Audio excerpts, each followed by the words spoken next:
Okay, so coming into standing. So, and some other movements that we can do to strengthen are squats. Everybody hates squats. You can actually go even further. If you have something and you place it in between your thighs, it tracks through the adductor muscles. So another set of muscles that is really fundamental in strength for the pelvic girdle are these ones that run up the insides, and they're called the adductor muscles. And we use them when we push the thighs towards each other, which we never do. You think, what movement do you do in life when you do that? And so what we would do to create that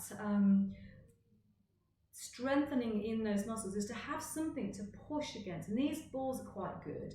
I think they're called MR balls, or I think that might be just one of my yoga teachers is in New Zealand, and she calls it an MR ball.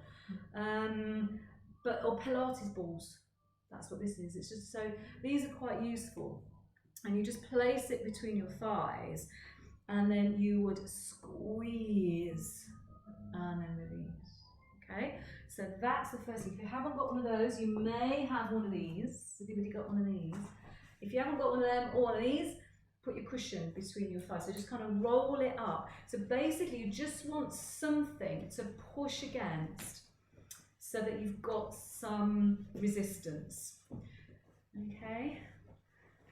Who'd have thought you'd have been here on a Monday night shoving a cushion between your thighs? Okay, you're going to be in far more undignified positions. So I'll turn sideways so that you can see. So we are gripping whatever you've got between your thigh, whatever you're using for your resistance. We're gripping the thighs towards it so that you can feel already those muscles working. But what I'm also hoping that you can experience is that little bit of tightening around the symphysis pubis. Can you feel it going all the way up? So particularly if you actively squeeze the thighs, I'm hoping you can feel it go right the way up towards the symphysis pubis. So we're going to use this in a squatting movement. So we're going to keep hold of the grip. We're going to bend the knees and come down. And then we're going to rise back up. And as we rise back up, we're going to squeeze even more strongly to come all the way up. So you can take the arms out. You can come down on the exhale. Hard breath. And then inhale, push the feet into the ground. And rise all the way back up. Okay, a few more times. So bend the knees, dropping down into a squat, hard breath, and then inhaling, push the feet into the ground, squeeze a little bit more, so keep going.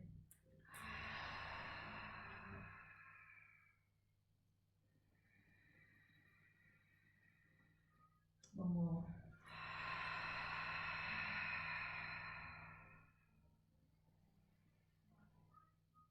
And then release. Back to the center. So having the feet hip distance apart. So again, this is quite a nice position in pregnancy because the feet are tracking underneath the hips. Also think about having soft knees. So I know in a lot of sort of disciplines that we do, sometimes we lock our knees. But in terms of upright posture, locking your knees tilts your pelvis forwards and it puts strain on your back. And actually when you're pregnant, you don't need any more tipping forwards because you're kind of constantly trying to move away from that position. As your belly gets heavier and heavier, you're constantly being tipped forwards. So if you lock your knees all the time, you're going to be permanently in this sort of position. So if you soften the knees, so it's not even a kind of a bend, but you're just unlocking them and keeping weight in the heels as well as in the balls of the feet. And hopefully you might find it kind of alleviates a little bit of the effort of just holding yourself upright. I mean, it's just holding yourself upright when you're pregnant is hard, isn't it? Imagine what it's going to be like in 10, 15, 20 weeks. Okay, so knees are soft. Bring the hands onto the hips. A nice little side bend to open up some space in the side of the body. So as you breathe in, push both feet into the ground, but keep that softness in the knees. And then just draw. So I didn't tell you which arm, did I? My mistake. Right arm. So right, and how we're going to create this extension through the side waist is to lengthen through the waist and draw the rib cage away from the pelvis. So on the inhale, we raise the arm up, and then on the exhale, rather than pulling the arm over, just draw the rib cage away from the pelvis. And then you can inhale, bring that arm in front, and exhale, come back. Same again, so inhale, push the feet into the ground, let that arm rise up, and then on the out breath, just lengthen the side waist by drawing the rib cage away from the hip. And then just softening that arm all the way down and coming back to standing. Same again, push the feet into the ground on the inhale and then lengthen the side on the exhale. And just have a free breath here to bring the hand all the way back. Same again.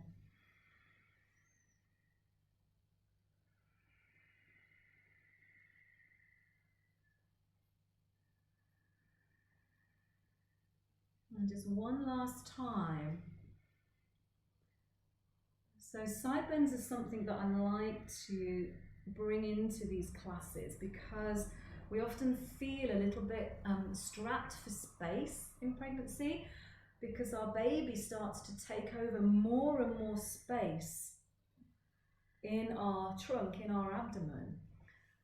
But by using these side bends, we can kind of create a little bit more space. And what we want to do eventually is to actually draw the ribs up and away from the pelvis, because the more the rib cage collapses down towards our pelvis, the more compression we're going to experience.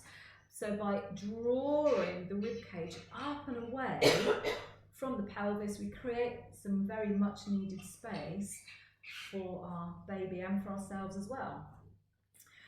So taking the feet a bit wider. Now again here, I want to do a few stretches here. But if the wide-legged positions are not comfortable in your pelvis, has that got your bladder going? Yeah. So you can have the legs a bit closer together. So again, listening to your body, particularly around that symphysis pubis position, and maintaining the position where you feel you're tracking comfortably. If there isn't any discomfort, then you can take the feet as wide as you like.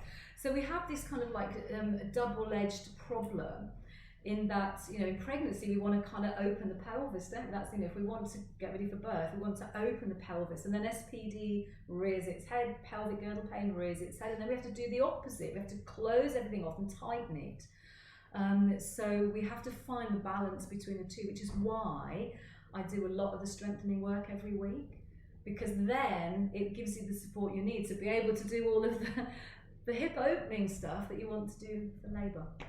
But if you have already got the SPD or the pelvic girdle pain, then start in a position where you're not affecting that and just work on strengthening it until we can get into these bigger movements. Okay, so start with your hands on your hips and just shift weight to one side, shift weight to the other side.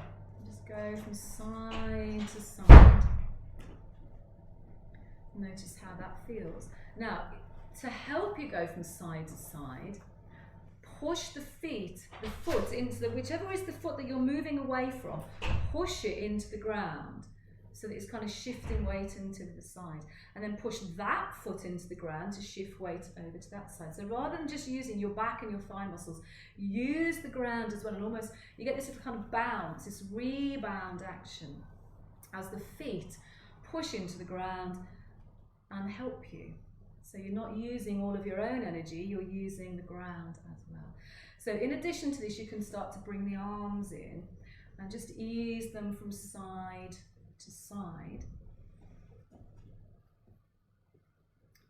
And then what we're going to do is work into the thoracic spine and lengthen into the back. Now the next time you take the arms over to the right with the right knee bent, sweep the arms up and over as you come, and then sweep all the way down to the ground. So you're making a full circle. Okay, so you're kind of following that movement of the legs and just drawing a full circle.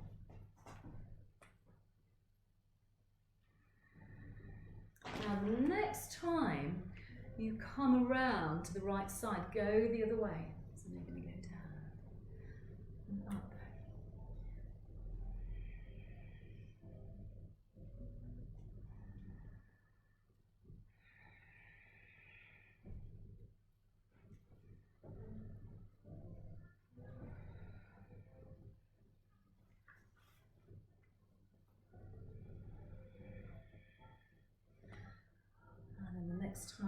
come over to the left side. Just come back to the center. Now, to come out of this position, bring your toes in, and then bring your heels in, and bring your toes in, and your heels in, until you're all the way back. And then we're going to go back into those squatting positions. So we want to kind of re-strengthen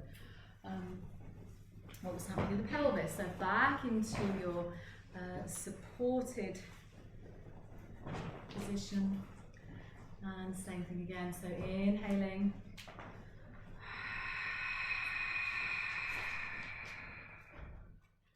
And inhale, rise up, push the feet into the ground, straighten the legs.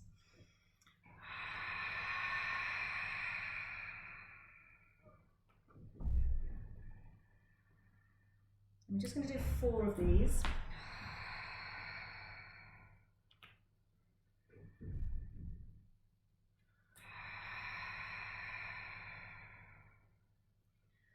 And then come all the way back up. So we're going to work with a little balance. So balancing can be a little bit tricky. So when you've got symphysis pubis dysfunction, it's the balancing on one leg, like things like putting a sock on, putting a shoe on, getting in and out of the car, all of these things. Even walking up the stairs can provide a little bit of discomfort.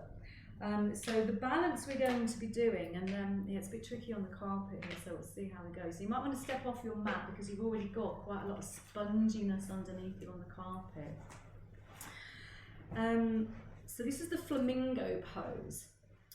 So we're going to start with the left leg, and we're going to flatten it really firmly down into the floor. And then you've got a couple of options.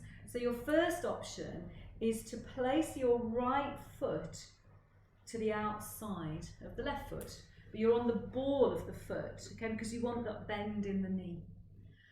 So that's your first option, and then at that point you grip your thighs again. So with SPD we do some of these bindings with the legs where we're gripping, so that again you can feel the two halves of the pelvis being brought together. So having a little bit of tightening there. Now in order to get that to happen, you need to soften the left leg. So if you've locked your left knee, you can't really bind, whereas if you soften the left knee, you can really grip your thighs around each other, okay? So we'll start from there and we'll see how we go. So on the in-breath, push the feet into the ground, feel that connection with the earth. Take the arms all the way up over the head. Now bring the palms of your hands together. This is our kind of flamingo part. On the out breath, you're going to fold forwards. Keep gripping the thighs, keep the connection to the ground, and just fold as much as you can. And obviously it's going to depend where you are in your pregnancy. So the earlier you are, the more room you've got. The later you are, the less room you've got. But also your baby might be low or high.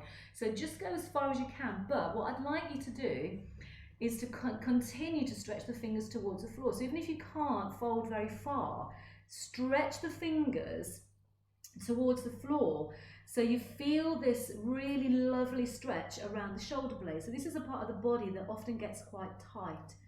So now to come up, you bend the knees even more. You push the feet into the ground and take the arms out to the side. You're pushing the earth away from you so that you can use that to bring the hands all the way up. And then the hands come back into the prayer position to finish. Okay, so I'm going to give that a go. Inhale, push the feet into the ground, take the arms all the way up over the head. And then breathing out, just folding forwards, and stretch the fingers to the ground as much as you can. Push the feet into the ground to come up, take the arms out to the side. You can bend the knees as much as you want. Well, the right leg's already bent, you can bend the left knee even more. And then bring the hands down. Now, if anybody wants more of a challenge, anybody want more of a challenge? You can actually place your foot on top of your left foot. So you would balance more by bringing the foot right on top. So that's just if you want an extra challenge. You might not, because we're on a carpet.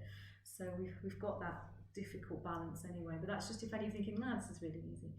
You can come into this position. So can we do 2 more? Either increasing the effort by bringing the foot onto the front or keeping the leg where it was. And just folding forwards. And then breathing in, pushing your feet into the ground, rising.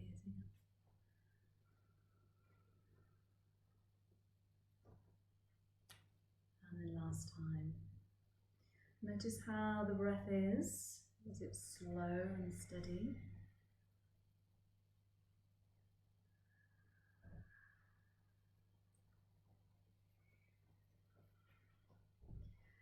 And then just unwrap the feet. Come into mountain pose. Notice how that feels. And then we're going to do the same on the other side. So now the right leg is the strong leg. So you're going to push down into the ground with that right foot and have the knee slightly softened. So it's unlocked, it's not jammed straight.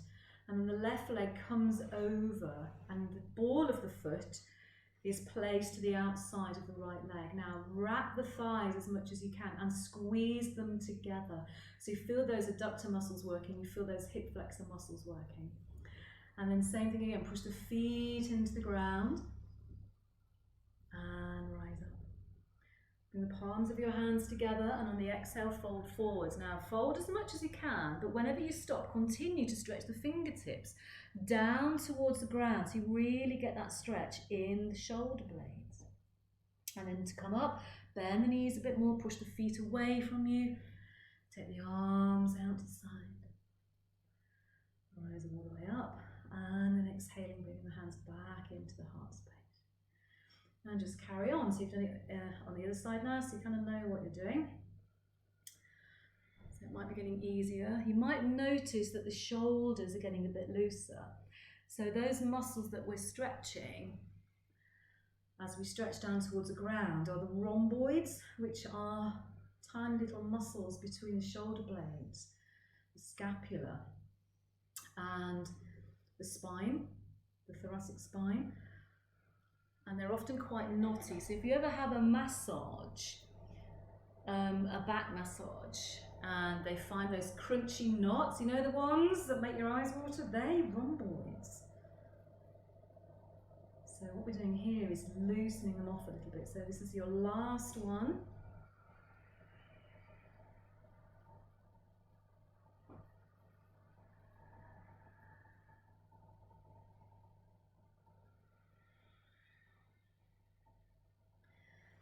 And then just come back into stillness and notice how that feels. So again, we're working a lot on strength today. So to come back down, we do the same thing that we did going up. So just going to curl, going to bend the knees. And again, if you want to, you can dangle here a little while, if that feels nice. If you need to, you can soften and dangle. When you're ready to come all the way, bend the knees even more, let the hands touch the ground, and just walk your hands forwards until the knees come down to the ground. And then you can just come back onto your heels momentarily, shift over to one side, and then take the legs out in front. Okay, so we're just going to finish off with another seated pose before we come into our relaxation. So the legs are straight, so this is going to stretch these hip flexor muscles. It's also going to open up the sacrum, it's going to stretch the sacral ligaments as well.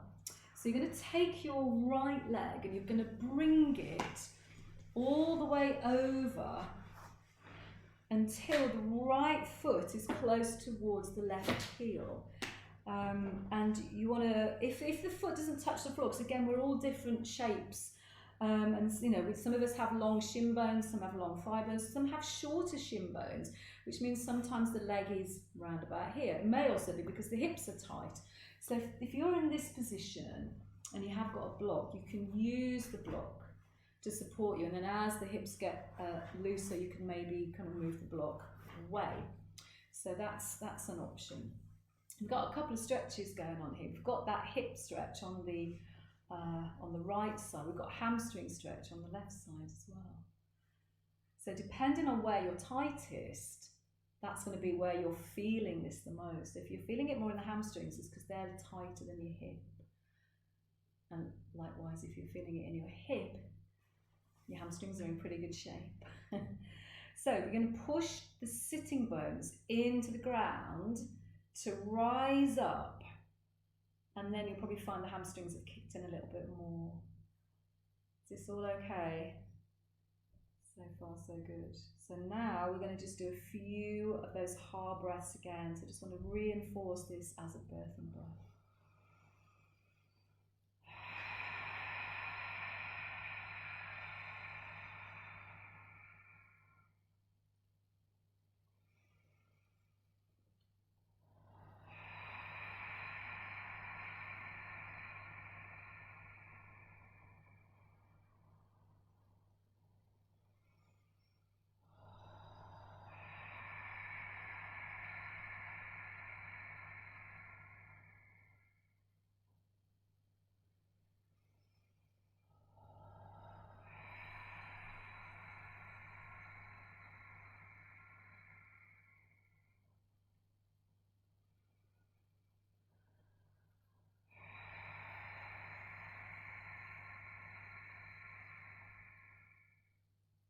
And then what you might notice that as we've spent a little bit of time in this posture, that it's got a bit looser. So again, the ligaments and the muscles respond quite well to these long held poses. So now undo that. You might want to give the legs a little bit of a shake, a little bit of a rock and a roll. And then we're going to do the same on the other side. So now the left leg comes up and over. And as I said before, with this asymmetry, you might find, oh, that's a lot easier. Or you might find it's nowhere near where it was last time. So again, support yourself where you need to. And then push the sitting bones into the ground and rise up. And then working with the hard breath again.